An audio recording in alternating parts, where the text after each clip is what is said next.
ini ilmu gue dan gue yang paling tahu. Jangan ada kekuatan lain yang mau campur tangan. Gue bilang Pram dan Dul menang. Sabda sudah berlangsung, kun, fayakun. Ketika pilkada perlu diulang kedua kali itu udah bahasa kriminal itu. Yang dia sadari bahwa saya sudah berkuasa, saya sudah jadi presiden. Dikira itu sudah sampai, belum apa-apa menjadi presiden.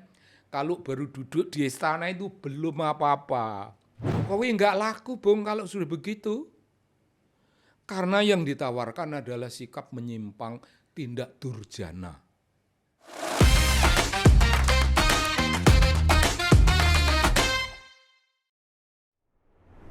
Salam Pancasila. Kawan, bertemu lagi dengan saya Winarko Ngantiwani di Ruang Dialektika. Hari ini kami kedatangan tamu. Saya takut mengkotakkan terlalu kecil kalau ngasih label budayawan gitu ya. Karena memang ininya sangat luas area penguasaannya. Karena beliau memang basicnya seorang antropolog, tetapi peneliti lama di LIPI dan pernah menjadi birokrat juga. Bahkan pernah menjadi kepala, kalau zaman hari ini mungkin nggak terlalu besar ya, tapi kalau dulu kantor berita Antara itu sesuatu yang, karena itu yang membawai semua berita-berita yang resmi dikeluarkan oleh negara ini. Sehingga kemudian tentu saja penguasaan isunya sangat luas, tetapi kita coba menggali berbagai macam fenomena hari ini dari kacamata seorang budayawan. Saya nyebutnya Kang, tapi karena di forum ini terbiasa kita manggilnya Bung, maka saya memberanikan diri untuk biar setara semua tamu di sini. Saya akan menyebutnya Bung. Aneh ya rotokan, kalau biasanya enak Kang Sobari loh, sekarang Bung Sobari, Muhammad Sobari. Salam Pancasila, Bung. Salam Pancasila. Terima kasih, Bung, sudah mau Iya, datang ke Ruang Dialektika. iya. Terima kasih. Terima kasih sudah mau meluangkan waktu mungkin di tengah, saya nggak tahu kesibukannya hari ini apa, bisa mungkin nanti kita gali juga, karena sudah lumayan lama tidak kelihatan di panggung politik dan sosial kita hari ini gitu. Meskipun rasanya di podcast teman-teman Cokro, bukan Cokro ya, yang Dulu Cokro, dulu iya. Cokro gitu ya, Main mungkin TV. juga di ILC juga beberapa kali masih kelihatan gitu. Tapi kami merindukan, Bung, wawasan, mungkin kalau bahasa Jawanya ada yang lebih pas sebenarnya, kewaskitaan untuk kemudian membaca fenomena hari ini.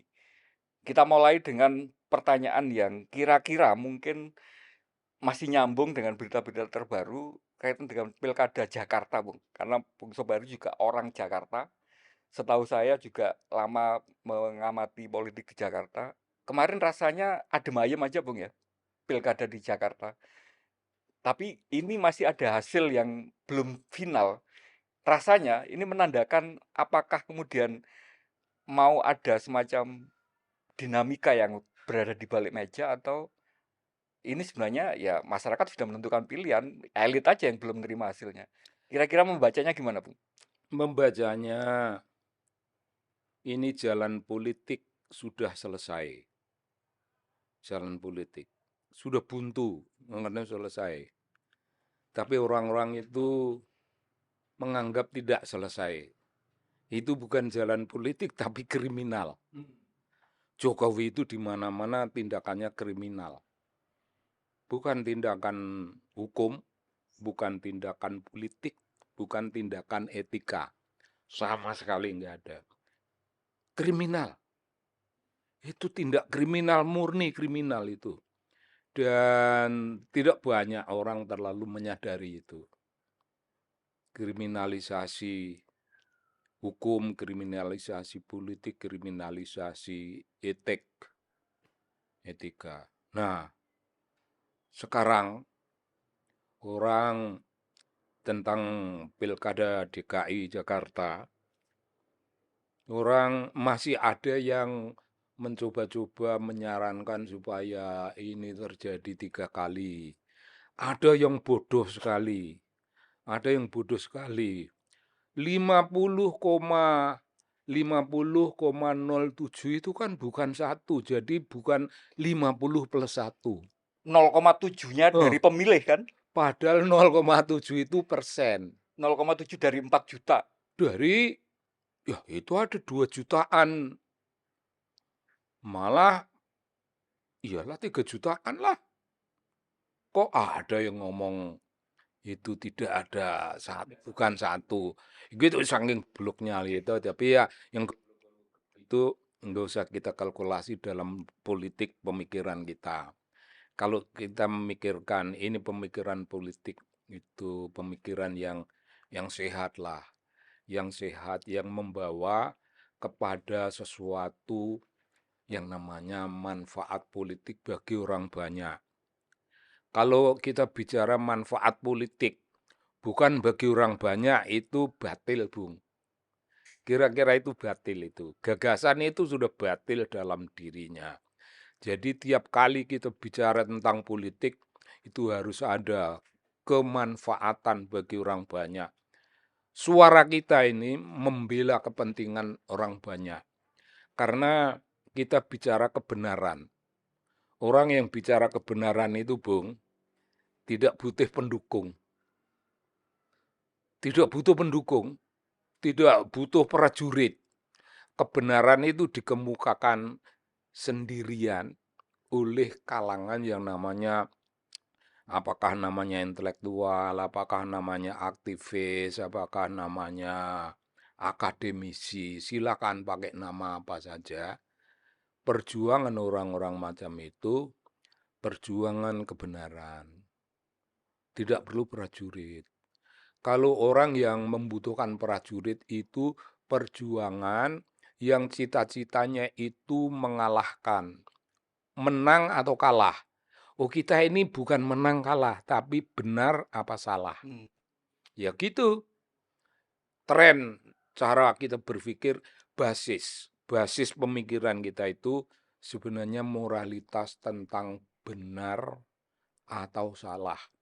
Tiap saat langkah-langkah kita itu diukur dari ukuran benar apa salah, benar apa salah, benar apa salah. Tiap saat. Sampai tidur itu kita pikiran kita juga benar, salah, benar, salah. Dan kita menuju apa yang benar. Nah, di DKI, ini di pemilu pilkada yang baru lalu, ini ada kecenderungan orang mau menggoyah-goyah. Keputusan KPU ya, tak? KPUD itu keputusan yang sudah menyatakan quick count begini, lalu real count begini. Ya, ini kalau orang memakai nalar politik, itu betul-betul nalar politik, kelar. Tapi kalau mau pakai nalar yang sifatnya bukan politik, jadi jalan politik buntu, tapi digali jalan yang lain. Dia tidak peduli, dia tempuh jalan kriminal. Nah, mari kita ingat keseluruhan proses. Bung Pram dan Bang Dul, itu kan mulai dari nol. Bung Pram itu nggak ada orang yang tahu ibaratnya. Bahkan Hamin 2 hari sebelum pemilihan itu belum ketahuan. Belum ketahuan siapa jagonya PDIP. Belum tahu. Lalu otomatis belum tahu gambaran tentang elektabilitasnya. Ya kira-kira mulai dari nol betul itu. Tapi apakah sebabnya tokoh yang mulai dari elektabilitas nol itu perlahan-lahan naik jadi 1 jadi 2 dan seterusnya sampai bisa menyalip mendahului elektabilitas orang yang sudah lama dicalonkan dan sudah lama didukung oleh begitu banyak partai politik. Seluruh kekuatan partai politik Indonesia dipusatkan di situ. Seluruh niatnya apa? Mencelakai. Ya, biar nggak bisa nyalon kan waktu itu. Niatnya mencelakai PDIP. Bung, ini bukan politik, Bung. Kalau niatnya mencelakai itu bukan politik, itu udah warna kriminal itu. Karena politik itu niatnya mari kita bersaing. Mari kita mau konflik ya konflik tapi yang dialektis. Konflik yang kita punya kebenaran tapi di sana juga punya kebenaran. Bukan punya kita kebenaran. Kebenaran milik umum. Jadi kita hanya sedang mencoba mempengaruhi pihak lain supaya kita menang. Di dunia politik silahkan mau menang, tapi menang yang fair. Dari tingkat start awal, itu beri kesempatan Yang orang sama. lain punya kesempatan bernafas. Ya. Nah, ini niatnya PDI mau dimatikan. Tapi Bung, itu tentara Allah digerakkan. Dan tentara Allah bergerak. Tentara Allah itu namanya MK. MK. Mahkamah Konstitusi ya, dengan Mahkamah keputusan yang akhirnya merendahkan Mahkamah Konstitusi yang melahirkan keputusan nomor 60 dan 70. 70. Itu siapa yang tahu? Tentara Allah itu bergerak tanpa ada orang yang tahu, ya namanya tentara Allah. Nggak ada tahu. Agenda politik, agenda siapa yang tahu itu? Nggak ada. Ini kodrat. Datangnya kodrat semacam itu. Jadi ya memang dalam dunia yang material, dalam dunia yang nyata, dalam dunia yang bisa kita kalkulasi, itu tidak semua terkalkulasi. Dunia politik ini saja sudah jelas bagi kita. Siapa yang punya kemampuan kalkulasi melahirkan Mahkamah Konstitusi, membuat keputusan macam itu. Siapa yang tahu? Nggak ada yang tahu. Begitu rupalah PDIP mau dimatikan dan PDIP sudah tidak bisa bernafas. Tiba-tiba nafas itu seperti nafas buatan karena kudrat langit. Punya hak memajukan jagonya sendiri dan begitulah orang terkejut. Jago orang yang paling hebat menurut aturan sana, paling tinggi popularitas, paling tinggi elektabilitasnya, bisa disalib. Dan Bung, kita semuanya tahu bagaimana tindakan-tindakan buruk yang mencelakai diri mereka sendiri. Itu Blunder-blunder itu ya. blunder-blunder politik. Suswono ngomong tentang janda dengan omongan yang itu. Tidak perlu kita ulang di sini. Karena kita sudah tahu itu. Suswono membuat omongan, membuat statement seperti itu, dan itu diserang, dilawan balik oleh kekuatan kerakyatan, sampai ada yang bilang bahwa ini pelecehan agama. Pelecehan agama ya adalah kriminal-kriminal itu yang membela. Jangan dituntut. Ya kita nggak usah tuntut. Nggak tuntut nyatanya biarkan aja. Itu kelemahan itu biar dia nikmati. Sudah begitu, masih ada janda yang lain. Jadi pikiran mereka itu, Bung, kira-kira pikiran mereka itu pikiran kotor. Yuk, janda. Mau Diksi-diksinya itu Yo, mencerminkan apa ya ada di konsep pikirannya ya. dasarnya itu pikiran janda kayak gitu. Janda kembang gitu, janda muda, janda kaya. Ya kayak gitu-gitu ukurannya ya. Ya kita belak-belakan ya memang itu anunya. Inilah cara kita di dunia kaum yang berbicara bukan menggunakan kekuatan barisan. Kita tidak perlu barisan, Bung. Kita ini menyampaikan sesuatu yang namanya kebenaran. Apakah kebenaran akan diterima atau tidak, itu urusan lain. Tugas kita itu. Iya. Bahwa kebenaran sudah kita kemukakan, tugas kita sudah selesai. Tidak perlu lalu kita membuat gerakan, lalu melawan, lalu menggoyang-goyah. Itu kriminal, Bung.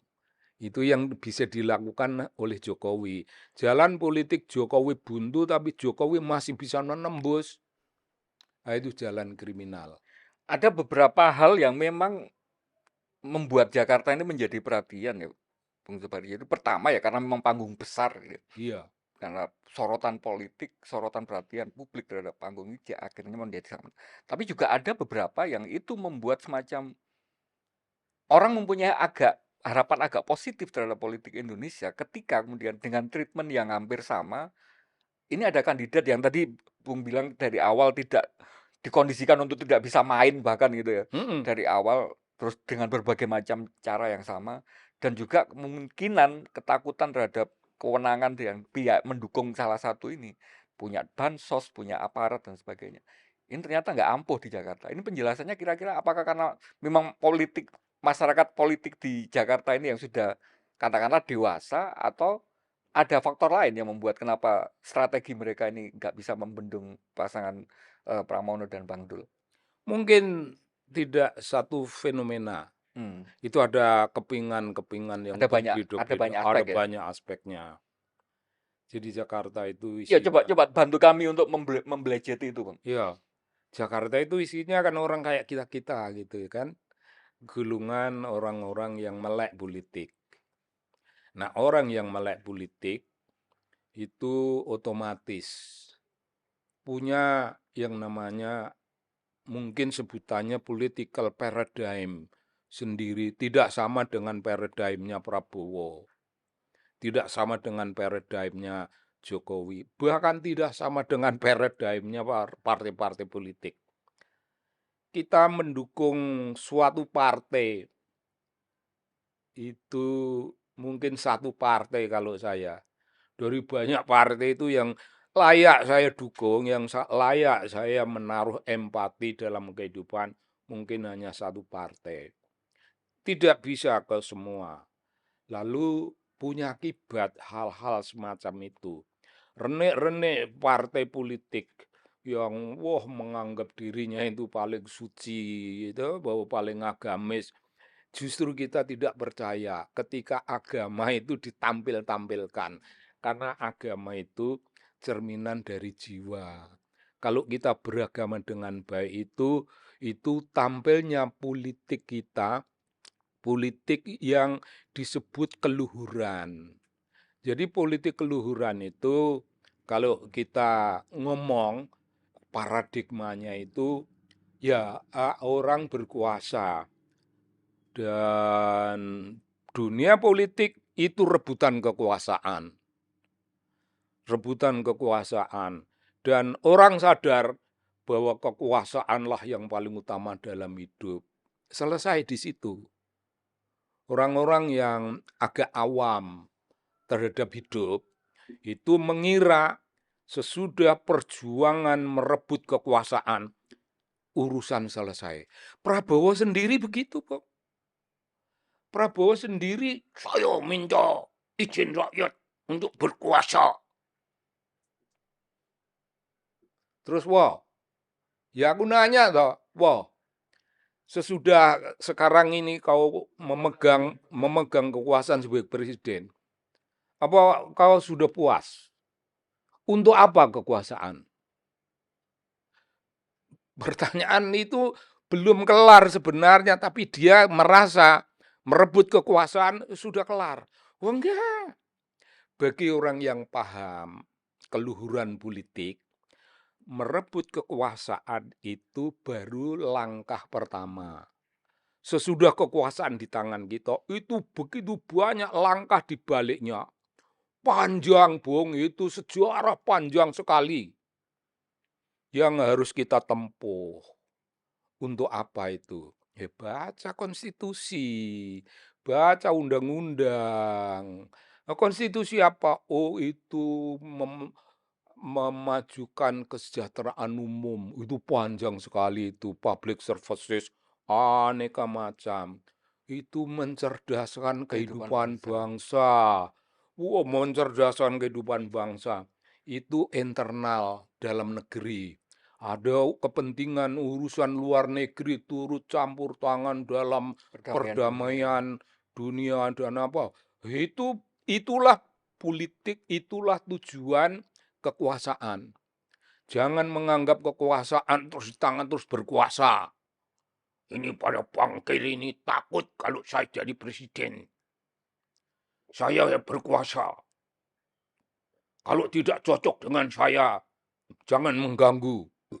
Terus definisinya kekuasaan Bung Prabowo itu. Bersatu itu dikira semua orang dijadikan satu dalam kabinet. Itu pemahaman itu letterlek. Prabowo itu tahu hanya yang letterlek, yang simbolik, dan sesuatu yang unggul dan panjang sejarahnya, keluhuran, nggak diketahui. Ya cukup, bagi dia cukup. Saya merebut kekuasaan. Kekuasaan untuk apa? Semau gua. Kira-kira macam gitu kan. Kekuasaan ya buat gua ya kayak mertua gue itu. Megang kekuasaan ya macam gitu, titik. Titik. Sampai di situ tuh titik. Nah, itu most of the people dalam diskusi-diskusi tentang politik, politik itu merebut kekuasaan, selesai. Oh tidak, merebut kekuasaan itu hanyalah langkah pertama. Jadi justru sesudah memenangkan percaturan politik, di sana banyak jalan sejarah panjang sekali. Ada lorong-lorong yang terang benderang, ada lorong-lorong yang gelap. Semuanya harus ditempuh.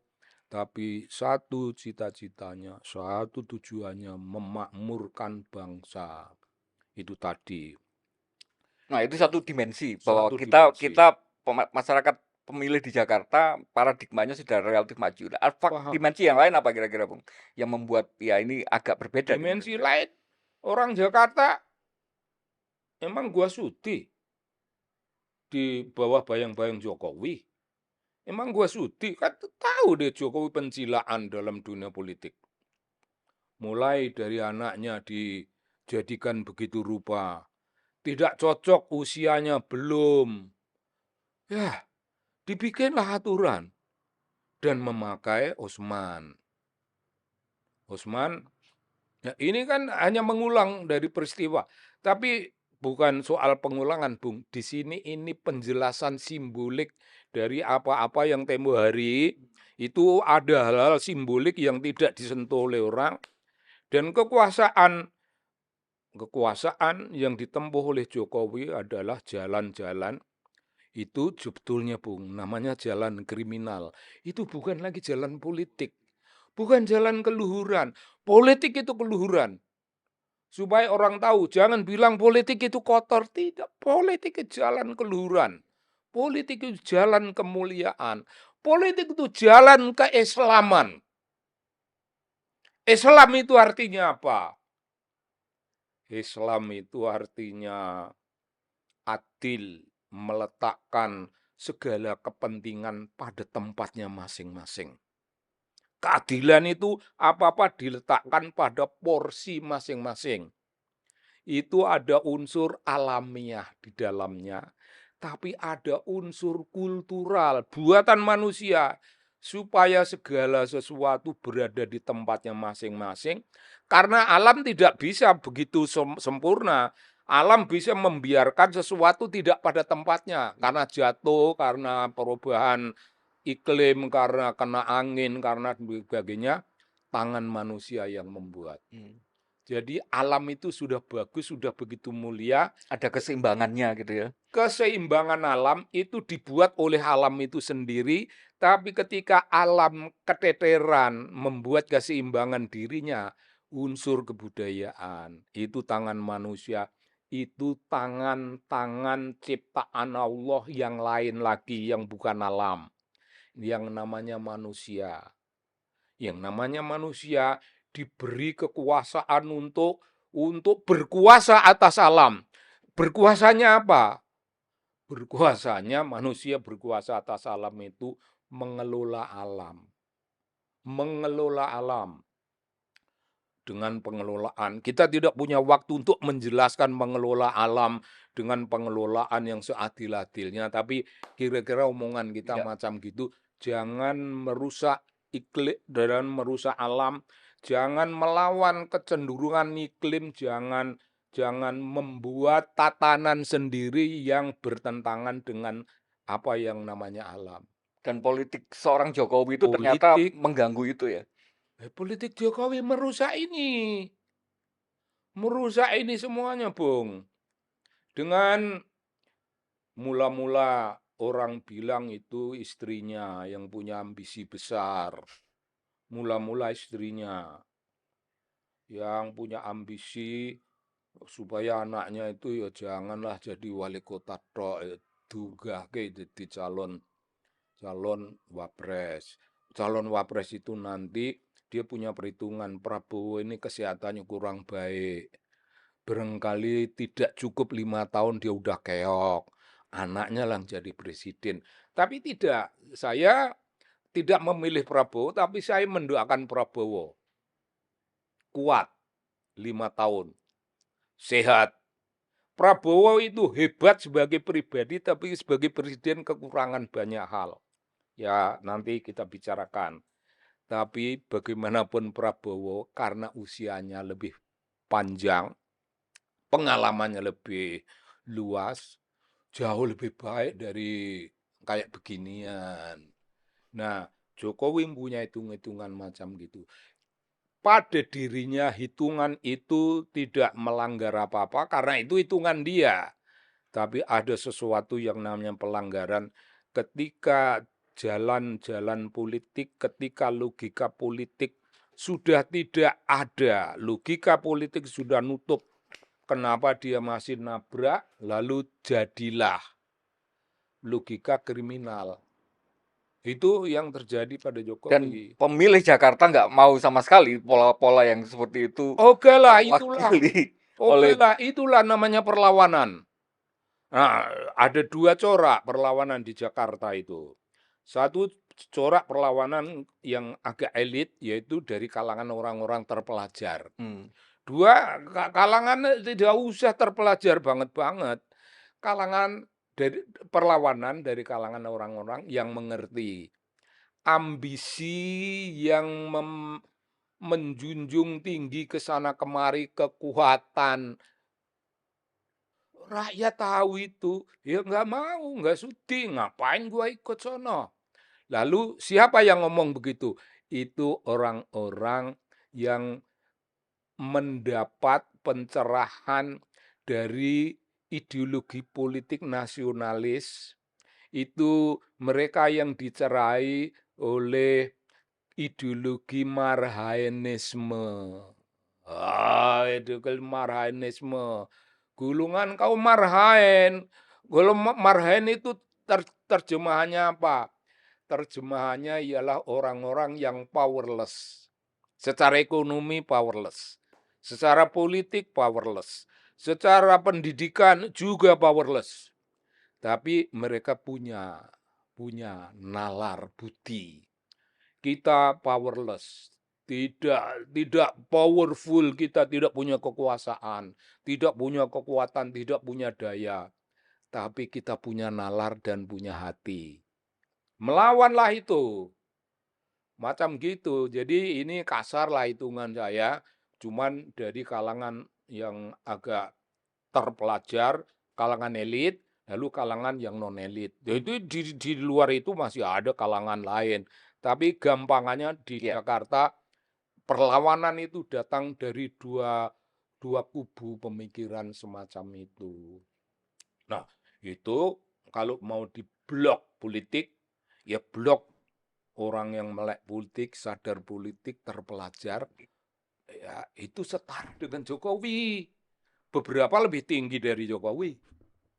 Lah kalangan yang kita sebut kenyataannya sebagai orang-orang yang Marhaen. powerless itu tadi, golongan kaum Marhaen, yaitu tidak di-equip dengan sesuatu yang namanya kekuasaan, kekuatan. Ya mereka petani kecil, ya petani kampung DKI, petani kampung Betawi, petani Betawi pinggiran, ini yang Jakarta ini, Betawi ora, pedagang kecil, buruh-buruh kecil, pegawai negeri tapi pegawai yang paling rendah, pegawai swasta kantoran tapi ya kantoran yang paling rendah, ya tukang ojek, tukang delman, tukang ini. Semua itu yang punya naluri kerakyatan yang dicerai oleh ideologi Marhainisme juga banyak, tidak boleh Ya, diabaikan. Itu ngomong kaum Betawi, saudara-saudara kita yang dari Betawi, semuanya Muslim tapi Betawi banyak yang mendengar ikut dari Marhain. Tapi Jakarta itu kan tidak hanya Betawi, Bung, itu orang Jawa. ya, Dan naluri orang Jawa yang begitu banyak di Jakarta sebagai ini. Dia punya KTP Jakarta. Ya ngertilah. Ngopo melu? Melu Jokowi apa gunanya? Wadah, Bung. Aku udah muak. Aku udah capek ikut Jokowi. Aku ingin ikut Prabowo. Ya tidak begitu senang sama Prabowo, tapi karena formil dialah ketuanya sekarang. Ketua Republik ini. Diharapkan dialah yang mengambil mengambil apa namanya pola kepemimpinan, mengambil inisiatif ini dan itu. Berharapnya ke Prabowo. Tapi Prabowo ternyata menjadi bagian dari Kim Plus itu. Nggak apa-apa, kita sendiri ngelawan sendiri, malah kita bangga karena kita nggak ada kawan apa yang bantu-bantu kita dengan kekuatan kita sendiri, rasa bangga itu, Bung. nggak di-endorse, nggak di ini gitu ya. Endorse apa? Nggak perlu. Rakyat itu, rakyat itu perlu diatur. Rakyat itu perlu diberi pelayanan-pelayanan untuk kebutuhan ekonomi, untuk kebutuhan apa, kebutuhan apa. Itu kalau suasana politik normal. Kalau politik dalam abnormalitas, pelayanan tidak ada, suri teladan tidak ada, teladannya ya aku. Rakyat tahu, punya kiblat sendiri. Pemimpin yang diharapkan tidak tampil, kita yang jadi pemimpin. Jangan disalahkan itu yang namanya people resistance. Bung, people resistance itu sudah mulailah. Meskipun mereka tidak membaca sejarah, mereka itu juga sudah tahu. Jadi sejarah bukan panggungnya para jenderal semata-mata, bukan. Sejarah bukan panggungnya para raja-raja dan kekuatan elit raja zaman dahulu, bukan. Sejak zaman dahulu sebenarnya rakyat itu punya daya. Kalau pimpinan tinggi-tinggi itu tidak membackup kita, kalau pemimpin tinggi-tinggi itu tidak membantu usaha kita untuk menuju ke hidup yang baik ya kita sendiri yang bikin. Caranya semampunya, caranya seikhlasnya. Bung, kata semampunya dan seikhlasnya itu kekuatan perlawanan yang mengerikan itu. Itu merupakan gelombang, wah gede sekali. Asal mereka tidak dirusak. Tapi celakanya memang rakyat yang punya gagasan melawan semampunya, melawan seikhlasnya, berjuang semampunya dan seikhlasnya. Itu kalau dirusak oleh nalar-nalar kriminal. Nalar kriminal, Bung. Memainkan duit dalam dunia politik. Itu bukan politik, itu merusak politik. Politik itu ialah fair competition. Dari start awal itu fairness. Ukurannya fairness.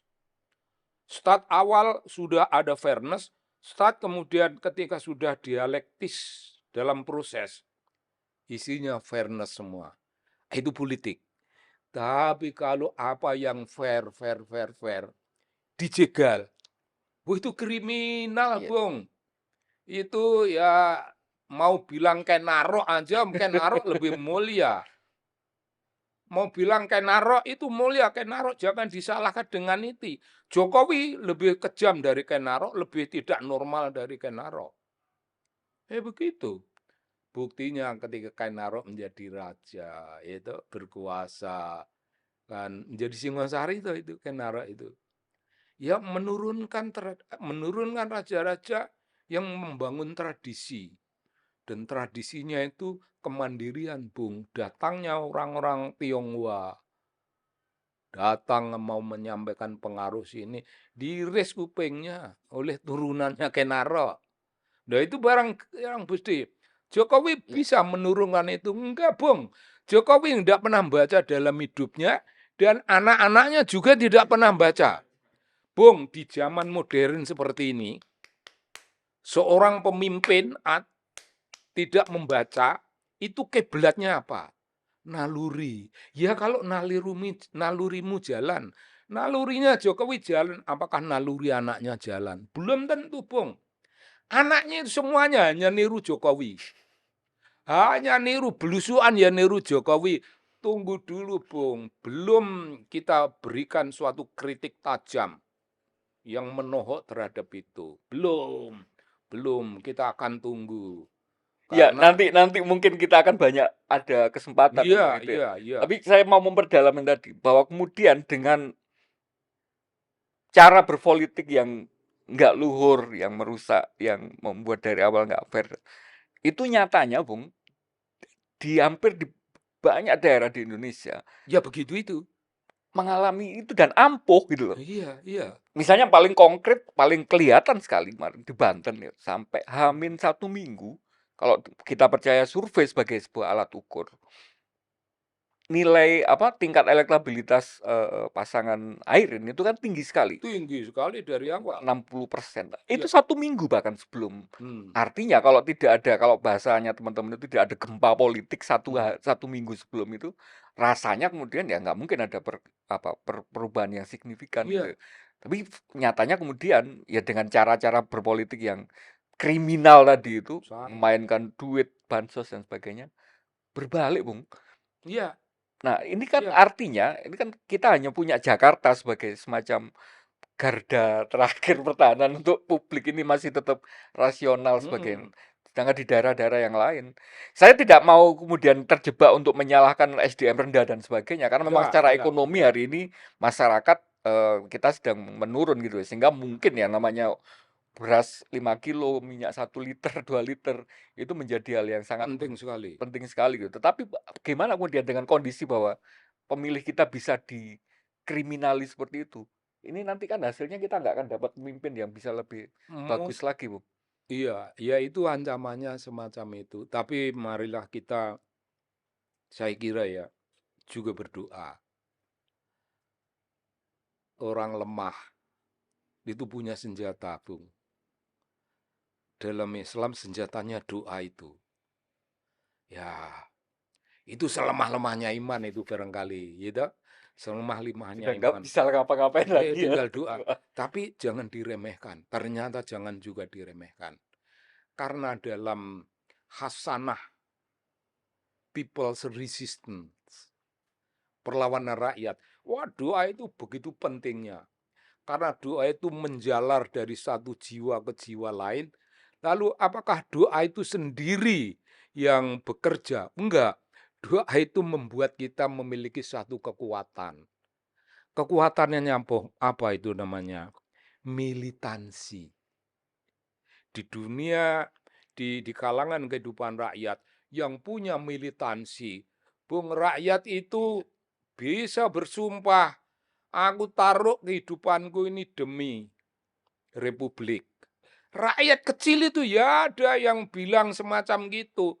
Aku cintai kepada negeriku, aku cintai kepada kampungku. Ya. Negeri Indonesia itu nggak usah diceritakan di Indonesia, kampung. Kalau dia sudah mengadu kampung, ya udah mengadu republik. Kampung gue jangan diganggu-ganggu. Ente langkahi gue dulu. Itu kan golongan Ya. yang namanya militan. Nah, itu pun terjadi di daerah di mana kekuasaan kriminal mendominasi. Hmm. Kriminal politik mendominasi, tapi apakah semua orang Pengaruh. terdominasi?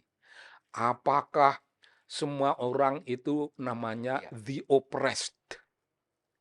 Mereka yang ditindas. Oh, ya memang rakyat itu bagian the oppressed dan Jokowi the oppressor. Tapi tidak semua rakyat menjadi the oppressed. Ada, nggak bener-bener tunduk gitu ya. tidak ada Ada resistance. perlawanan, Ada resistance. Di daerah yang terpojok macam itu masih ada, Bung. Jadi tandanya mungkin sekarang kalah, tapi politik Jokowi tidak akan bertahan lama. Tidak akan bertahan lama, pengertiannya bahwa Jokowi membuat rakyat itu bangkit dengan militansi, melek, menjadi melek politik. Lain kali 5 tahun lalu gue terima dah itu bansos lu. 5 tahun lalu gue terima itu lu punya amplop.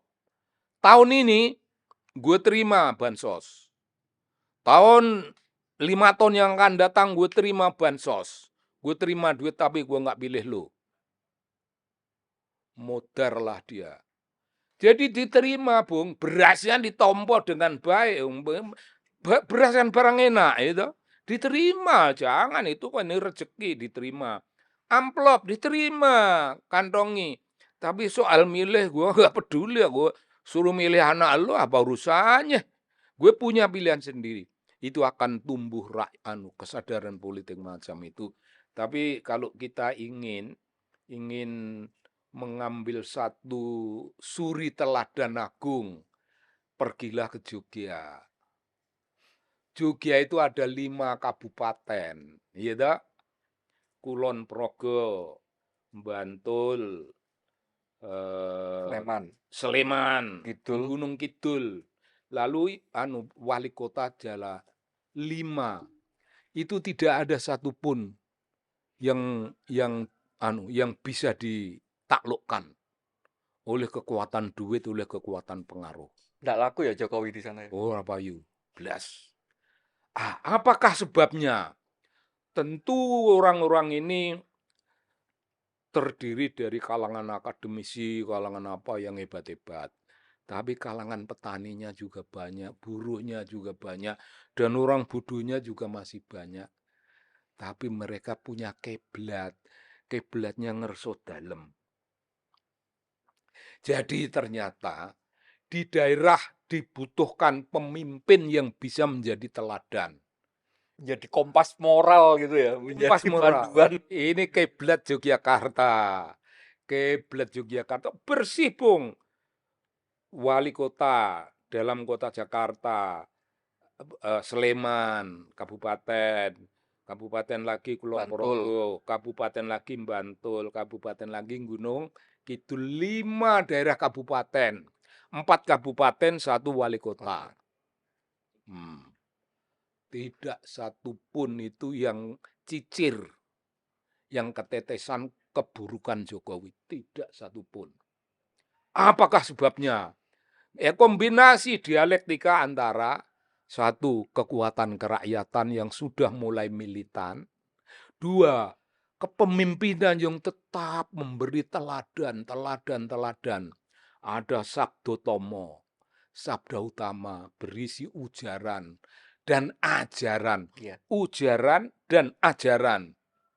Ajaran rakyat mendapat ajaran itu sendika dawuh. Jadikan model ini di daerah lain. Kembangkan kepemimpinan macam ini di daerah lain. Kita tidak bisa menolak suatu realitas politik bahwa tuladan pemimpin itu masih diharapkan oleh rakyat manapun. Teladan. Jadi provinsi yang tidak punya keteladanan, daerah-daerah kabupaten tidak punya keteladanan, ya rakyatnya lalu sesemaunya. Semaunya itu ya mau ikut Jokowi, ikut kriminal ya boleh, ikut apa ya boleh, terserah. Tapi Yogyakarta oase dari keseluruhan gersangnya politik Indonesia. Ya, itu memang menjadi ya semacam apa ya, tadi apa, semacam ya sumber untuk kita optimis lah. Karena kemudian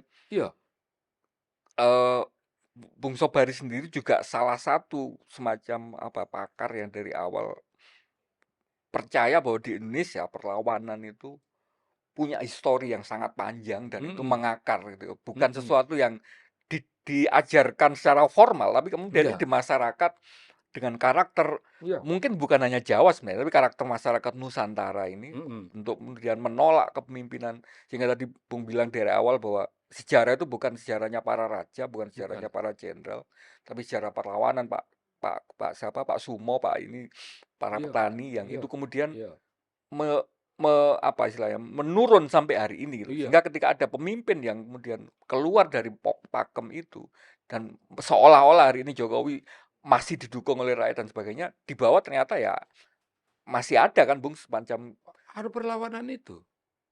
Ya, Jokowi tidak memberikan kepemimpinan politik.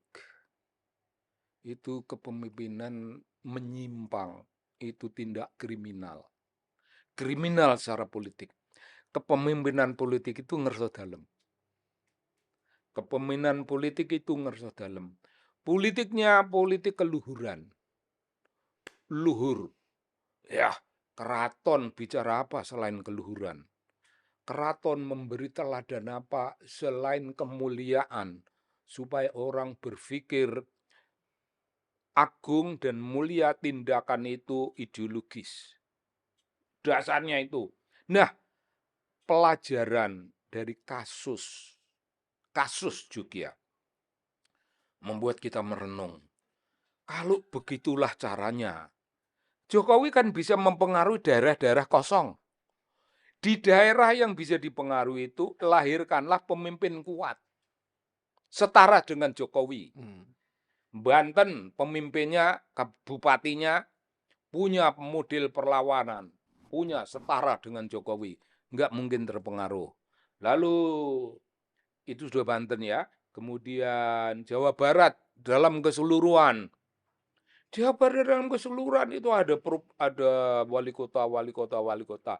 Tiap wali kota itu ya lahirkan suatu kekuatan yang intisarinya bukan gulungan rakyat yang bisa dilengkuk-lengkuk, tapi rakyat yang punya ideologi. Jokowi nggak laku, Bung, kalau sudah begitu. Karena yang ditawarkan adalah sikap menyimpang, tindak durjana. Durjana, Bung, dan saya menggunakan kata itu sudah sering. Kalau orang Jawa sudah iya, diberi keras sekali label kata itu ya. durjana, Tapi wow, sayangnya hari ini kurang familiar ya. kurang familiar nggak apa-apa, tapi perlahan-lahan kita mensosialisasikan pikiran. Mari kita hidupkan di Sulawesi Selatan ada kabupaten, kabupaten. Lahirkan seorang pemimpin monumental, pemimpin yang memiliki keteladanan bagi rakyatnya. Terserah keteladanan bagi daerah sana itu apa.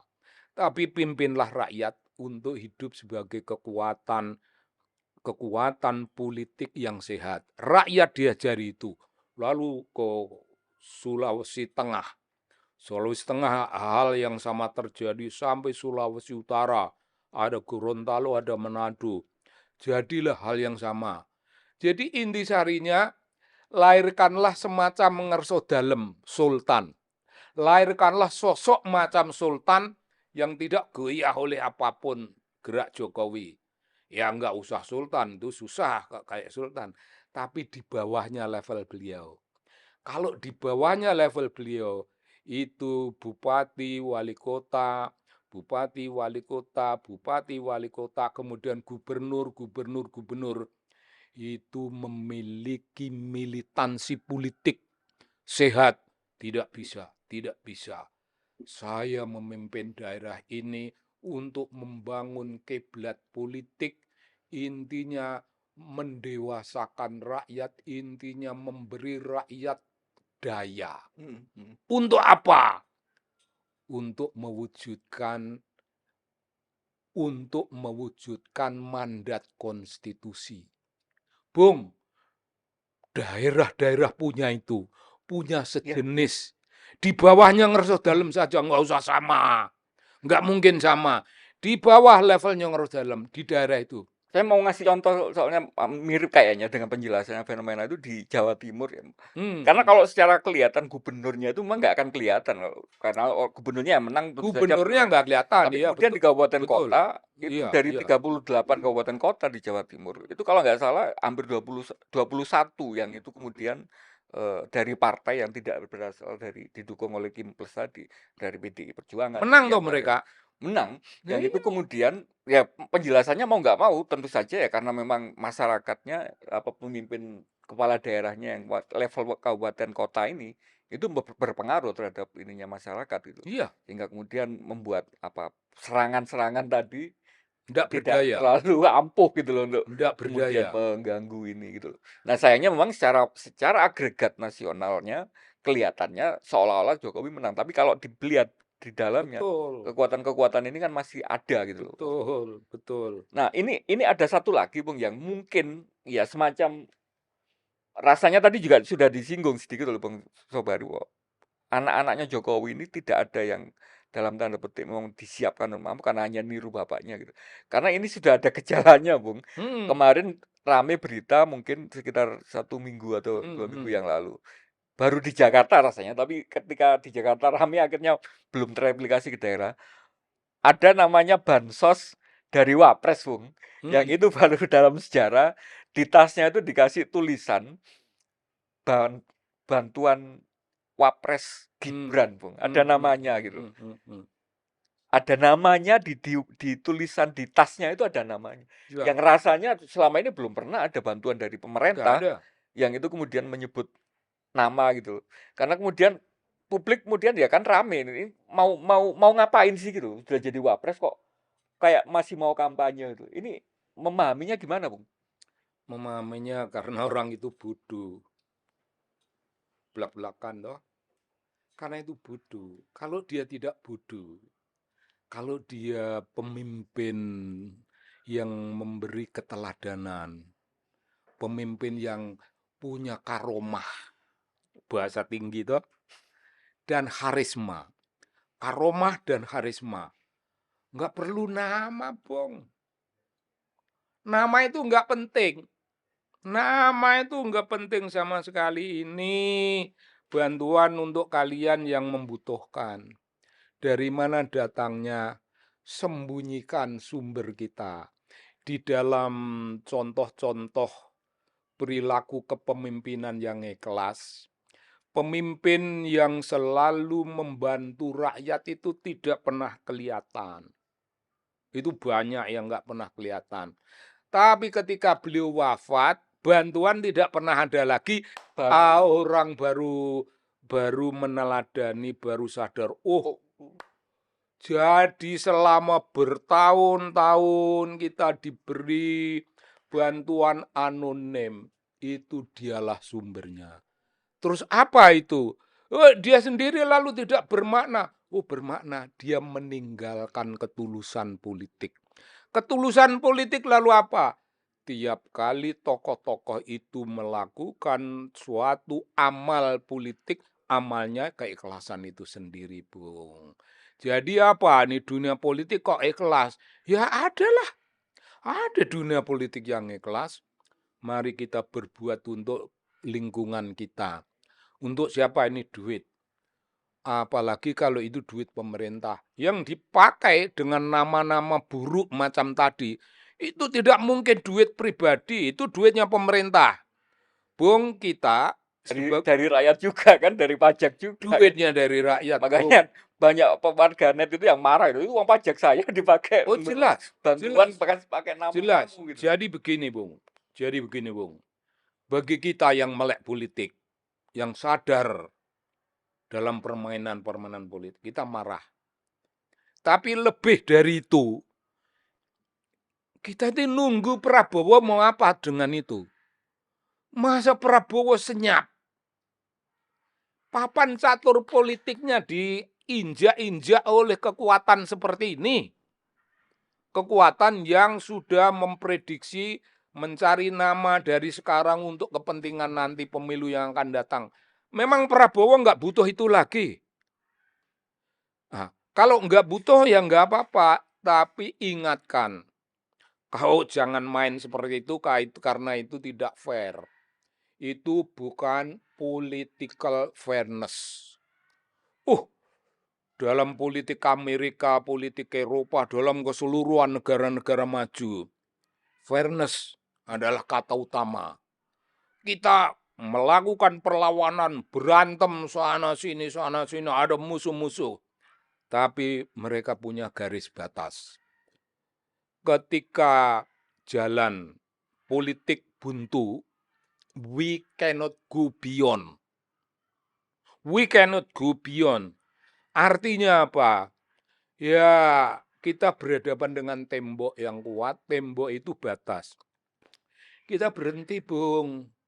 Tapi di sini ketika jalan politik buntu, dia nerus. Ada jalan terus, tapi jalan itu bukan jalan politik lagi. Itu kriminal. Jalan kriminal, Bung, jalannya kayak narok. Gimana kayak narok dihidupkan lagi dalam urusan seperti ini? Yang melakukan itu, yang bisa begitu hanya Soeharto dan Jokowi. Soeharto tumbang dalam peristiwa 98 ya. Tumbang, tidak ada lagi tumbuh sesudah itu. Politik kriminal itu tidak tumbuh. Tapi ketika Jokowi ada, dia tumbuh politik kriminal seperti Soeharto. Hidupkan lagi gitu seolah-olah. Dia yang menghidupkan lagi. Lalu ada, Bung, suatu renungan yang mungkin bisa sebenarnya menjadi suatu tema khusus spesifik, tapi ini kita cuplik sedikit. Jokowi kalau dikritik diam. Apakah itu tanda kemuliaan? Ternyata bukan. Kita mengira dulu dikritik diam itu tanda orang mulia. Rendah hati. Punya kesabaran, punya rendah hati, silahkan. Silahkan, aku bukan apa-apa, silahkan. Apa ternyata itu? Ternyata, silahkan kau ngomong. Yang penting aku ini punya tujuanku tercapai. Tujuannya mewapreskan anaknya ini, Bung. Sekarang dihujat. Dia tidak, masih ada tujuan yang lain lagi untuk anaknya. Yang lain. Saya penasaran gini, mendalami yang tadi. Kenapa Prabowo kesannya membiarkan gitu? Bahwa kemudian itu bakal menjadi pesaingnya dia nanti. Atau bahkan mungkin akan memberatkan dia secara langkah-langkah politiknya ke depan. Nggak tahu, karena mungkin ini masih awal permainan atau apa. Kenapa rasanya ya mungkin sampai titik hari ini seperti tidak berdaya dengan politiknya Jokowi ini. Ini faktornya apa, Bung? Faktornya Prabowo itu satu, politically naive. Yang kedua, insensitif. Jangan lagi mencari alasan. Anda itu politically naive. Tidak menyadari hal-hal macam itu. Dan ditambah insensitif. Tidak punya kesadaran bahwa ini makna simbolik dari ini akan begini. Enggak. Bagi Prabowo berkuasa. Yang kita bilang tadi. Minta izin rakyat berkuasa. Ya sudah berkuasa jadi rakyat. Dikira sesudah jadi presiden itu sudah segalanya. Enggak, jadi presiden barulah wujud dari apa yang diinginkan dalam memenangkan pertarungan melawan lawan-lawan. Menang. Apa itu sudah? Ada lawan baru di depan hidungmu sendiri. Ada orang yang membuat langkah-langkah kelihatannya simbolik, tapi Prabowo tidak sensitif kepada simbol, tidak mengerti makna simbolik, ya dia diam. Tapi apakah orang-orang di istana itu tega membiarkan? Oh, ternyata tega, Bung. Di istana itu orangnya Jokowi, bukan orangnya Prabowo. Oh, bagaimana menteri-menteri? Jangan keliru, Bung.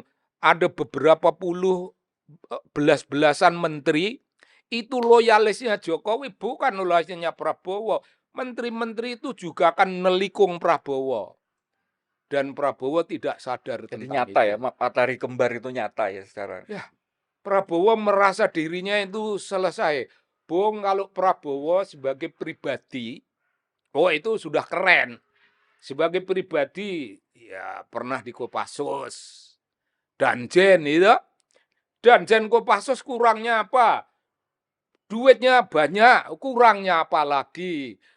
Keren ya, keren ya. Sebagai pribadi, latar belakang itu cukup kerennya keren.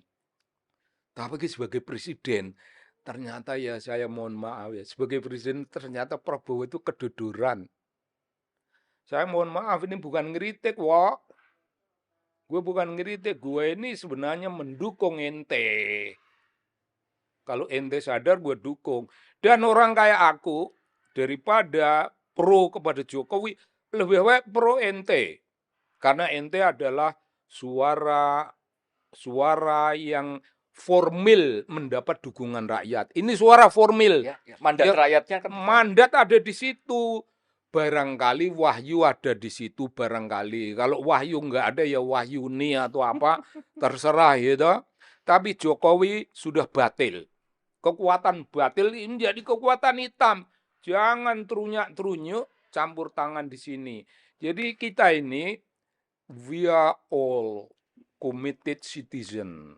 Ya. We are all concerned intellectual. Itu berada dalam garis Prabowo. Kita mengamati papan catur milik Prabowo jangan dikotori oleh oleh naluri busuknya orang lain. Itu milik Prabowo, kita ingatkan. Kalau terhadap omongan macam ini Prabowo tidak peduli, itu menambahkan makin jelasnya asumsi, dia insensitif, dia naif. Politically naif. Itu parah, Bung. Prabowo kan punya ipar, Mas Derajat, punya Mbak Yu, yang orang-orang yang pada ngerti persoalan. Ya, tanyalah sama Mbak Yunya, tanyalah sama Mas Derajat. Omongan ini, apakah ini omongan orang ngaco atau omongan orang yang sebenarnya meluruskan jalan dia? Ada niat baik untuk mengkorek. Oh, niat baik sekali. Niat baik sekali. Saya anti Jokowi karena Jokowi sudah bukan pada tempatnya. Saya pro Prabowo, memang Prabowo karena dialah formil. Itu presiden yang sah. Ya meskipun pemilunya pemilu gaya kriminalnya Jokowi, tapi ya kita anggap sah itu. Ya. Jadi kalau Prabowo membiarkan dirinya insensitif, membiarkan dirinya untuk all the time menjadi orang yang politically naif, ya celaka. Dengan kembali ke Jakarta tadi, Bung. Rakyat sudah bersuara, tanggal 27 itu sebenarnya sudah, artinya bersabdanya itu sudah, tinggal Ya. ini kan teknis saja penghitungan. Ya. Yang ada indikasi sepertinya sedang dikondisikan untuk seolah-olah tidak mutlak ada suara 50% plus satu orang, bukan 50+1% gitu, 50% plus satu orang, yang rasanya tidak ada satupun yang bisa membantah itu karena dari rekap real count di KPU, meskipun KPU-nya sendiri entah kenapa tidak berani menyimpulkan, padahal form-form itu sudah diupload dan banyak lembaga yang sudah menghitung itu semua, mendownload dan menghitung itu lebih dari 1%, lebih dari 50+1%, satu suara. Kalau ini beneran skenario untuk ngakali ini terjadi, beneran ada hasil yang kemudian mengkhianati suara rakyat Jakarta sehingga diputuskan ada 2 putaran, kira-kira respon masyarakat Jakarta akan seperti apa, Bung? Pertama, kita mesti melihat dulu KPU-nya. KPU itu jangan takut sama Jokowi. Memang akan lain hal kalau KPU juga dikasih duit banyak. Perkaranya itu bukan perkara takut, melainkan perkara menyelamatkan duit dan menyelamatkan namanya sendiri. Tapi kalau KPU nggak dapat apa-apa, ya tampil. Ini perkara kebenaran, ini barang yang sudah transparan. Ini ilmu gue dan gue yang paling tahu. Jangan ada kekuatan lain yang mau campur tangan. Gue bilang Pram dan Dul menang. Sabda sudah berlangsung, kun fayakun. KPU selesai. Perkara nanti sesudah KPU ngomong gitu masih diurak-atik oleh orang lain, KPU sudah kelar tugas utamanya. Sudah menjadi sejenis kun fayakun. Pokoknya ilmu ini gue yang tahu dan yang menang si ini. Gue menghitung demi Tuhan kebenaran begini-begini, maka Pram Dul menang. Silakan kalau diutak-atik. Masih ada kekuatan demokrasi lainnya. Bawaslu. Kalian tidak boleh ngotak-atik ini lagi. Kekuatan-kekuatan yang memakai nama ini tapi sebenarnya kalian ada di belakang Jokowi. Aku Bawaslu. Bawaslu memiliki kewenangan, memiliki hak, memiliki otoritas. Tidak bisa kalian begini.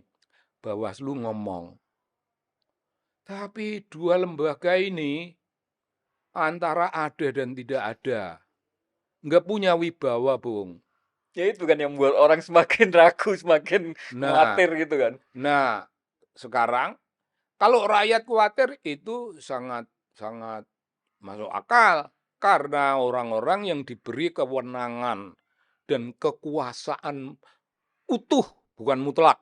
Kekuasaan yang utuh 100% ada di tangannya, tidak dijalankan.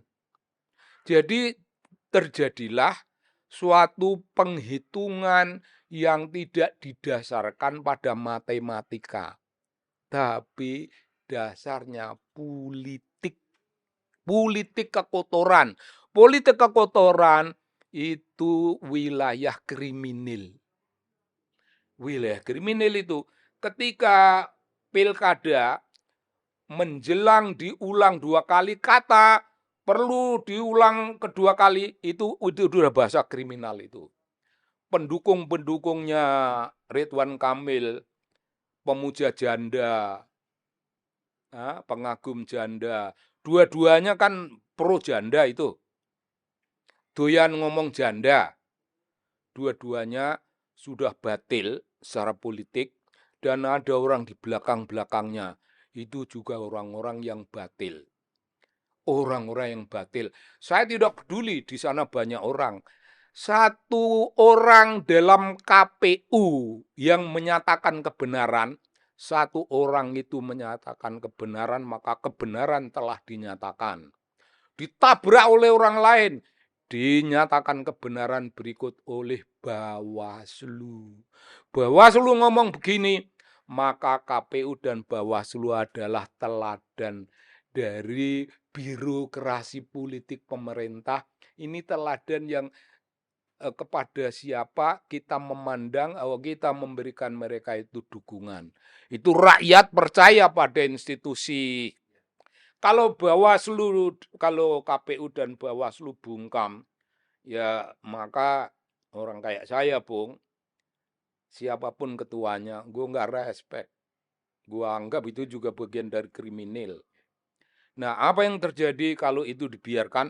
Lewati dua kekuatan itu dulu. Kalau dua-duanya juga menjadi bagian dari kriminal, ya maka rakyat itu diberi kekuatan untuk melawan dan rakyat berdiri sendiri. Sendirian, tanpa proteksi apapun. Rakyat melawan sendiri, termasuk kalau mereka kemudian mengerahkan aparat keamanan dan menembak, rakyat menjadi sasaran tembak itu langsung tidak ada yang melindungi. Beda dari rakyat Yogyakarta, itu kan? Beda. Siapa mau berani ngelawan di Yogyakarta? Lewati ngerso dalem dulu, baru ngelewati rakyat. Tapi lewat ngerso dalem batil. Di Jakarta siapa yang jadi ngerso dalem? Prabowo. Tapi mengapa Prabowo membisu? Apa Prabowo tidak tahu itu? Oh enggak, Prabowo tidak membisu. Prabowo menjadi bagian yang membackup Jawa Tengah, membackup Ridwan Kamil. Jadi Prabowo ikut memainkan politik kriminal. Kriminal politik, bukan politiknya politik. Harusnya peran negarawan, peran mengayomi Oh, semua, peran kita nggak pernah seperti punya itu. negarawan. Gini Bung, sekarang kita mesti hati-hati menggunakan. Tidak ada negarawan. Jokowi bukan negarawan, Prabowo sudah jelas dua-duanya bukan negarawan. Yang namanya negarawan barulah kita cari. Barangkali adanya di kalangan yang gelap-gelap dalam kegelapan sejarah kita. Di tengah-tengah rakyat, di tengah-tengah gulungan intelektual, di tengah gulungan aktivis, di tengah gulungan jurnalis, kita tidak tahu yang mana yang mempunyai spirit negarawan. Tapi barang siapa yang berani menjadi kekuatan militan menjadi kekuatan yang so resistance. Dia tidak mau menjadi kekuatan yang namanya dieksploitasi. Dia bukan the oppressed. Dalam suasana ketika kekuasaan itu opresif, dia satu-satunya bukan the oppressed. Dia kekuatan resisten. Mungkin itu yang negarawan, Bung. Dan mungkin itu orang biasa. Mungkin itu orang biasa. Mungkin anggota KPU juga. Mungkin ya. Oh, kalau Kalau ada. anggota KPU sudah jelas bukan. Kalau anggota Bawaslu jelas bukan. Udah jelas bukan. Sudah jelas bukan. Yang orang yang kita sebut sebagai orang yang militan, yang membela kepentingan konstitusi. Nggak usahlah kita sebentar-bentar membela rakyat, membela tegaknya konstitusi. Mandat konstitusi dilaksanakan oleh watak militansinya dia sebagai seseorang. Mungkin itu committed intellectual, mungkin itu concern citizen. Dialah orang yang patut menjadi kiblat. Dan dia tidak harus menjadi bupati, tidak harus menjadi gubernur, tidak harus menjadi presiden. Dia cukup menjadi dirinya sendiri. Presidennya itu dulu Prabowo ngejek Jokowi, ini presiden boneka. Nah, sekarang dia menjadi bonekanya Jokowi atau tidak? Ini kita sedang melakukan suatu usaha membuat definisi. Apakah dia bonekanya Jokowi? Kan ironi nih, Bung, semuanya. Ironi, Bung. Ini momentum di mana dia berkuasa, tapi tidak menggunakan kekuasaannya. Yang dia sadari bahwa saya sudah berkuasa. Saya sudah jadi presiden. Dikira itu sudah sampai. Belum apa-apa, menjadi presiden. Kalau baru duduk di istana itu belum apa-apa. Do the right thing. Dan doing right thing on earth. Right thing on earth. Cukup on earth. Nggak usah di langit. Sekarang ya. Ya iyalah. Nggak nanti. Nggak usah nanti.